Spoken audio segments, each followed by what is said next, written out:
மாநில சட்டமன்றங்கள் கொண்டு வர மசோதாக்களை குடியரசுத் தலைவர் மற்றும் ஆளுநருக்கு என்ன அதிகாரம் இருக்குன்றது தொடர்பா உச்சநீதிமன்றத்தில் தீர்ப்பு வழங்கப்பட்டிருக்கு.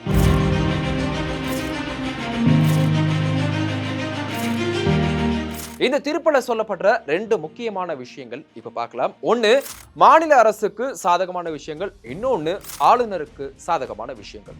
தமிழக அரசு கொண்டு வந்த மசோதாக்களுக்கு ஆளுநர் ஒப்புதல் கொடுக்காம இருந்தாரு. இதை எதிர்த்து உச்சநீதிமன்றத்தில் தமிழக அரசு ஏற்கனவே வழக்கு தாக்கல் பண்ணி இருந்துச்சு. இதுல ஆளுநர் குடியரசுத் தலைவர் இருவருக்குமே எந்த மசோதாவா இருந்தாலுமே 3 மாசத்துக்குள்ள ஒப்புதல் கொடுக்கணும், அப்படி இல்லைன்னா நடவடிக்கை எடுக்கணும் காலக்கெடு கொடுத்து இருந்தது. அதோட வழக்கு தொடர்ந்த நேரத்துல கிடப்புல போடப்பட்ட பல மசோதாக்களுக்கு உச்சநீதிமன்றம் தங்களுக்கான சட்ட உரிமையை பயன்படுத்தி ஒப்புதலும் கொடுத்திருந்தாங்க.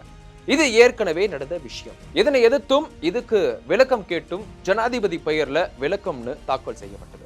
இதுக்கான விசாரணையை உச்சநீதிமன்ற தலைமை நீதிபதி கவாய் தலைமையிலான பெஞ்ச் விசாரிச்சு தீர்ப்பு தந்திருக்காங்க.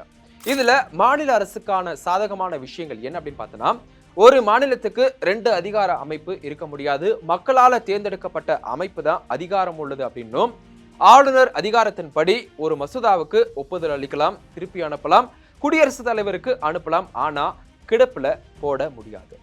இதுல ஆளுநருக்கு சாதகமான விஷயங்கள் பார்த்தோம்னா, கிடப்புல போடப்பட்ட மசோதாக்களுக்கு எதிராக நீதிமன்றம் தலையிட்டு உத்தரவிட முடியாது, ஒப்புதலும் அளிக்க முடியாது, ஆனா வழிகாட்ட முடியும்.